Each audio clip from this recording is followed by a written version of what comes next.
এতদিন বিভিন্ন খবরে আসছিল যে বিএনপির অঙ্গ সংগঠন, যুবদল, ছাত্রদল, স্বেচ্ছাসেবক দল বিভিন্ন প্রকার লুটতরাজের ঘটনা ঘটাচ্ছে। এখন তার সাথে যুক্ত হলো জামায়াতে ইসলামী বাংলাদেশ। তারা কথায় কথায় বলে সৎলোকের শাসন আল্লাহর শাসন চাই, সৎলোকের শাসন চাই। এখন তাদের এই সৎলোক এবং আল্লাহর শাসন কোথায় গেল? রাজশাহীতে নারীদের টিসিবির কার্ড কেড়ে নিচ্ছে বিএনপি জামায়াত।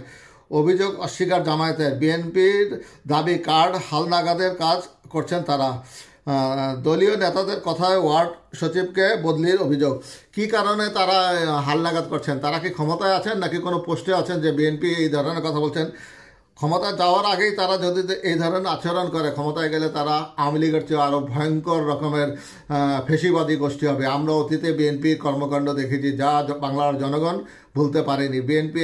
বিএনপি একটি অন্যতম ফেসিস্ট এবং উগ্রবাদী দল।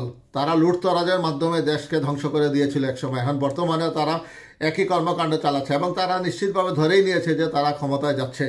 তারই একটি আমরা চিত্র দেখছি এই ধরনের। রাজশাহী সিটি কর্পোরেশনের একটি ওয়ার্ডে বিএনপি ও জামায়াতে ইসলামী স্থানীয় নেতার বাড়ি বাড়ি লোক পাঠিয়ে টিসিবির কার্ড কেড়ে নিচ্ছেন বলে অভিযোগ উঠেছে। রবিবার রাশিকার 3 নম্বর ওয়ার্ডের কিছু নারী আজ বৃহস্পতিবার দুপুরে বাংলাদেশ ফটো জার্নালিস্ট অ্যাসোসিয়েশনের রাজশাহী জেলা শাখার কার্যালয়ে সংবাদ সম্মেলন করে এই অভিযোগ করেন। জামায়াত অভিযোগ পুরোপুরি উড়িয়ে দিলেও বিএনপির পক্ষ থেকে দাবি করা হয়েছে কার্ড কেড়ে নেওয়া হচ্ছে না, হালনাগাদ করার ব্যাপারে তারা কাজ করছেন। আজ আর এর সঙ্গে জামায়াতও রয়েছে। বিএনপির দাবি ওয়ার্ডের সাবেক কাউন্সিলর আওয়ামী লীগ নেতা, তাই কার্ড দেওয়ার সময় তিনি দলীয়করণ করেছিলেন। এখন তালিকা সংশোধন হওয়া প্রয়োজন। আরে বাবা, এটা তো সরকারের কাজ, তোমরা কেন করতেছো? তোমরা কি ক্ষমতা আসছো?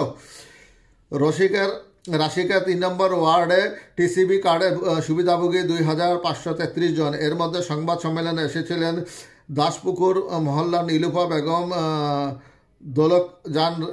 দোলকজান বেওয়া, জ্যোৎস্না বিবি সহ আরও অনেকে।